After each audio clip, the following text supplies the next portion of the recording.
एक समय ऐसा भी था जब एक महिला को अपने ही पति की चिता के साथ जिंदा जला दिया जाता था। और हैरानी की बात यह है कि समाज इसे पाप नहीं बल्कि धर्म और पवित्रता का प्रतीक मानता था। इस भयानक परंपरा को कहा जाता था सतीदाह प्रथा। सदियों पहले भारत के कई हिस्सों में यह प्रथा प्रचलित थी। जब किसी पुरुष की मृत्यु हो जाती थी तो उसकी पत्नी को भी उसके साथ चिता पर बैठा दिया जाता था। चारों तरफ भीड़ होती, मंत्रोच्चार होता और फिर आग की लपटें उठती। कुछ ही पलों में एक जिंदा इंसान राख बन जाता।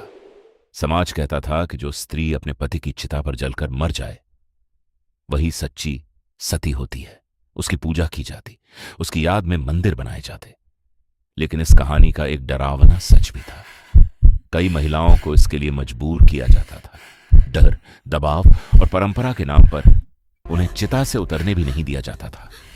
क्या यह वास्तव में किसी महिला की इच्छा होती थी या फिर समाज का ऐसा दबाव जिससे बचना लगभग नामुमकिन था? 19वीं सदी में इस क्रूर प्रथा के खिलाफ एक आवाज उठी। एक ऐसा व्यक्ति जिसने कहा कि धर्म के नाम पर किसी इंसान की जान लेना अधर्म है। वह थे राजा राममोहन राय। उन्होंने इस अमानवीय प्रथा को खत्म करने के लिए समाज और शासन दोनों से संघर्ष किया। आखिरकार उनके प्रयास रंग लाए।